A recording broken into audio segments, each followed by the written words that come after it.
그 선지자가 이스라엘 왕에게 나와 이르되 왕은 가서 힘을 기르고 왕께서 행할 일을 알고 준비하소서. 해가 바뀌면 아람 왕이 왕을 치러 오리이다 하니라. 아람 왕의 신하들이 왕께 아뢰되 그들의 신은 산의 신이므로 그들이 우리보다 강하였거니와 우리가 만일 평지에서 그들과 싸우면 반드시 그들보다 강할지라. 또 왕은 이 일을 행할지니 곧 왕들을 제하여 각각 그곳에서 떠나게 하고 그들 대신에 총독들을 두시고 또 왕의 잃어버린 군대와 같은 군대를 왕을 위하여 보충하고 말은 말대로 병거는 병거대로 보충하고 우리가 평지에서 그들과 싸우면 반드시 그들보다 강하리이다. 왕이 그 말을 듣고 그리하니라. 해가 바뀌니 베나닷이 아람 사람을 소집하고 아벡으로 올라와서 이스라엘과 싸우려 하매 이스라엘 자손도 소집되어 군량을 받고 마주 나가서 그들 앞에 진영을 치니 이스라엘 자손은 두 무리의 적은 염소떼와 같고 아람 사람은 그 땅에 가득하였더라. 그때 하나님의 사람이 이스라엘 왕에게 나와 말하여 이르되 여호와의 말씀에 아람 사람이 말하기를 여호와는 산의 신이요 골짜기의 신은 아니라 하는도다. 그러므로 내가 이 큰 군대를 다 내 손에 넘기리니 너희는 내가 여호와인 줄을 알리라 하셨나이다 하니라. 진영이 서로 대치한 지 7일이라. 일곱째 날에 접전하여 이스라엘 자손이 하루에 아람 보병 10만 명을 죽이매 그 남은 자는 아벡으로 도망하여 성읍으로 들어갔더니 그 성벽이 그 남은 자 2만 7천 명 위에 무너지고 베나닷은 도망하여 성읍에 이르러 골방으로 들어가니라.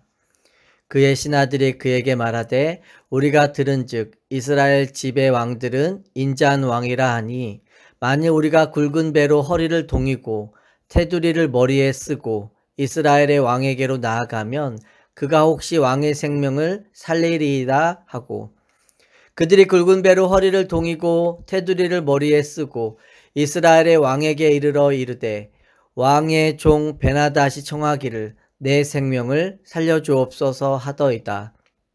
아합이 이르되 그가 아직도 살아있느냐 그는 내 형제이니라.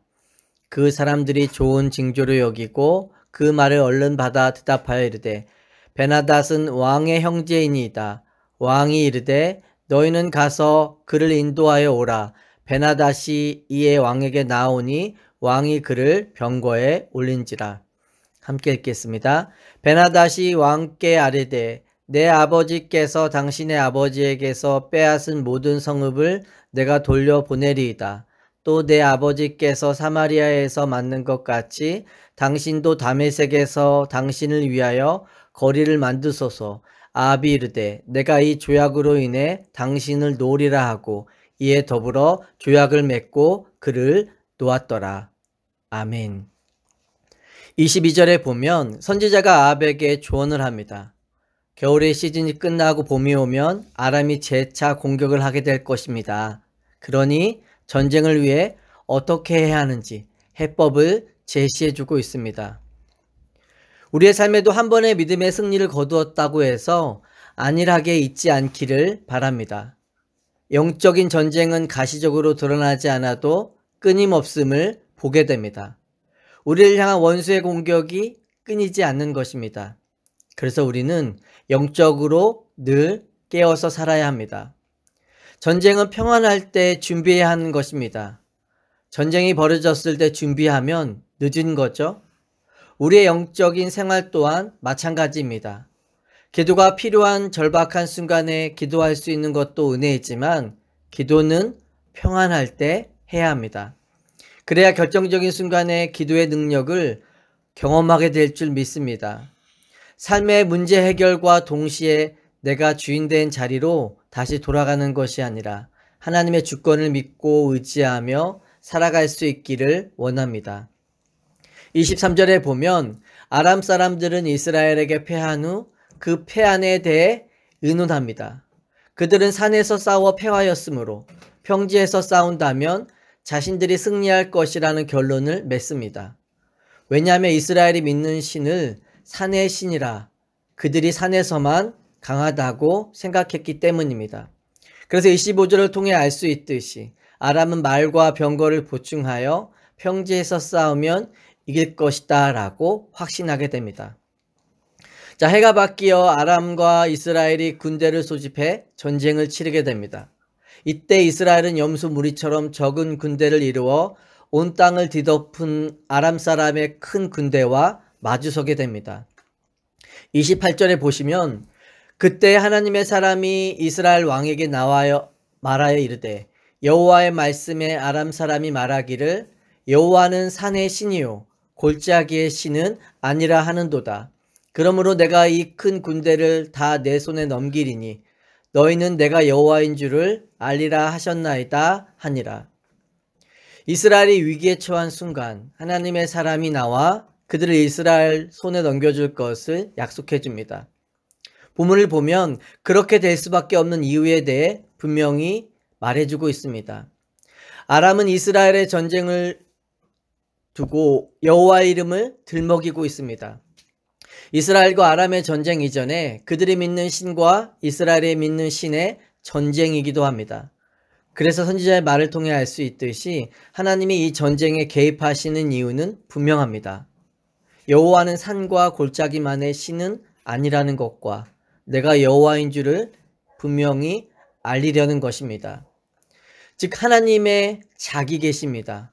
성경뿐만이 아니라 역사도 하나님이 어떤 분이신지를 계속해서 드러내고 있습니다. 우리가 하나님의 일하심을 예측할 수 없고 분명하게 이해할 수도 없습니다. 그러나 우리는 그것보다 더 중요한 하나님이 어떤 분인지를 알 수 있습니다. 성경은 하나님이 믿을 만한 분이며 약속하신 것은 반드시 지키는 분이라는 사실에 대해 반복해서 이야기해 줍니다. 29절에서 30절에 보시면 선지자의 말처럼 7일이 지나고 전투가 벌어지자 아람 사람들은 이스라엘에게 다시 크게 패하게 됩니다. 그래서 남은 자들은 아벡으로 도망하여 성읍에 들어갔지만 성벽이 무너져 남은 자 27,000명이 죽게 됩니다. 하나님을 경외하지 않는 자들을 향한 하나님의 진노와 심판을 피할 길이 없는 것입니다. 하나님이 만군의 주가 되심을 그리고 주권이 하나님께 있음이 드러나게 된 것입니다. 우리의 삶에 여러 선택과 길이 있는 것 같이 보여도 두 가지 길밖에 없음을 보게 됩니다. 하나님의 하나님 되심을 믿고 인정하는 삶과 그렇지 못한 삶입니다. 하나님을 인정하는 삶이 무엇으로 나타나게 되나요? 하나님의 말씀을 따르는 삶으로 나타나게 됩니다. 우리가 이스라엘의 출애굽 여정과 이스라엘 왕들을 향해 하나님이 주시는 메시지가 동일하다는 것을 보게 됩니다. 내가 하나님을 경외함으로 말씀을 따라 순종하며 살아가면 복을 받고 형통하게 될 것을 약속해 주십니다. 그러나 반대로 말씀에 불순종하면 화가 있고 벌을 받게 될 것에 대해 강조합니다. 우리가 하나님을 경외함으로 말씀의 인도하심을 따라 살아가는 은혜가 있기를 소망합니다. 31절 이하에 보면 베나닷은 패배로 인해 진퇴양난에 빠지자 신하의 말을 듣고 살 길을 모색합니다. 그래서 32절에 보면 아합 앞에 어떤 모습으로 나가게 되나요? 굵은 배로 허리를 동이고 테두리를 머리에 쓰며 살려달라고 은혜를 구하게 됩니다. 굵은 배를 동이며 베옷을 입는다는 것은 회개를 의미합니다. 신 앞에 회개하는 행위이며 사람 앞에서 잘못했다며 바짝 엎드리는 것입니다. 머리에 밧줄도 둘렀는데 이것은 자신의 목숨이 아합에게 있음을 인정한 것입니다. 내 삶의 결정권이 나에게 있지 않고 이제 아합에게 있음을 보이며 동정심을 자극하고 있는 것입니다. 자, 그러자 아합이 어떻게 하나요? 베나닷을 가리켜 내 형제라고 말하며 그를 병거에 올립니다. 하나님이 아람을 향해 진노와 심판을 분명히 말씀하셨는데 아합이 베나닷의 제안에 하나님의 뜻을 거스른 것입니다. 베나닷만이 아니라 자신의 생사 여탈권도 하나님께 있는데 그 주도권을 자신이 가지고 마음대로 행하고 있는 것입니다. 아합이 베나닷을 살려준 것에 대해 여러 이유를 생각해 볼 수 있지만 아마도 정치적인 문제가 크게 작용한 것으로 보입니다. 당시 아람과는 비교할 수 없는 더 큰 강대국인 아수르가 있었죠. 그래서 주변의 약소 국가들은 서로 동맹하여 연합함으로 아수르와 맞설 수밖에 없는 상황이었습니다. 아합도 그것이 국제 정세라 파악해서 그렇게 선택한 것일 수도 있습니다. 하지만 문제는 그것은 하나님의 뜻이 아니었다는 겁니다. 아합의 선택에 대해 하나님이 얼마나 심각하게 바라보고 계신지 우리가 내일 본문을 통해서 알 수 있습니다. 전쟁은 하나님께 속한 것이고 하나님이 승리하게 하셨지만 아합은 그 주도권을 자신에게로 가져옵니다. 아합은 아람과의 두 차례 전쟁에서 하나님의 도우심으로 승리했지만 여전히 문제를 정치와 상황 안에서만 바라보고 있습니다. 그러니 이 전쟁을 통해 하나님을 드러내시려는 하나님의 뜻과 목적에 대해 아무것도 이해하지 못하고 있습니다.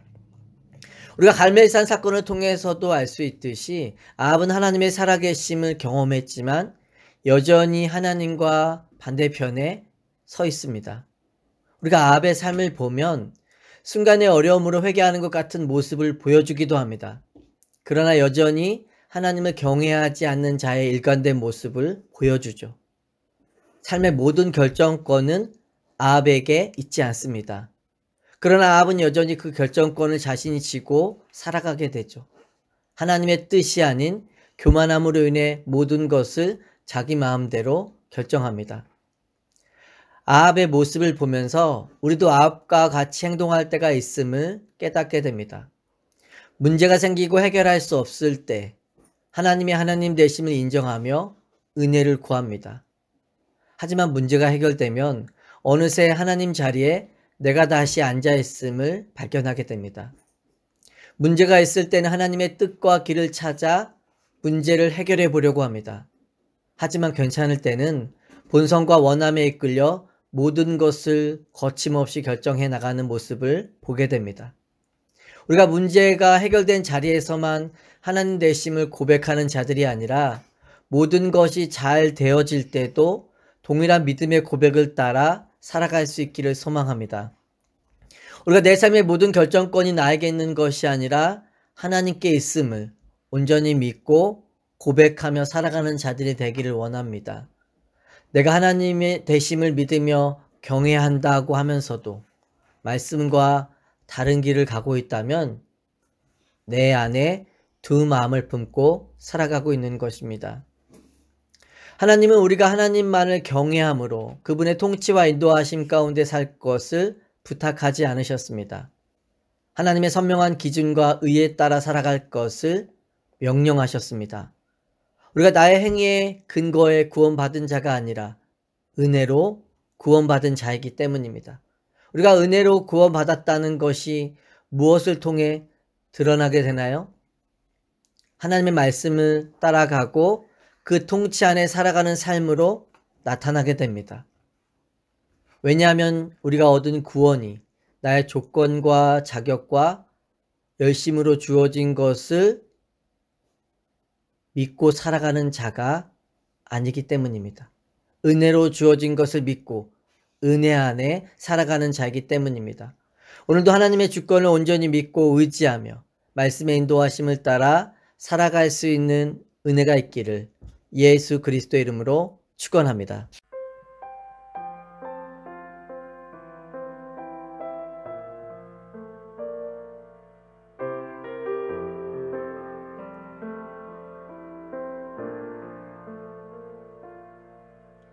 하나님의 부르심에는 후회하심이 없네. 내가 이 자리에 선 것도 주의 부르심이라.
하나님의 부르심에는 후회하심이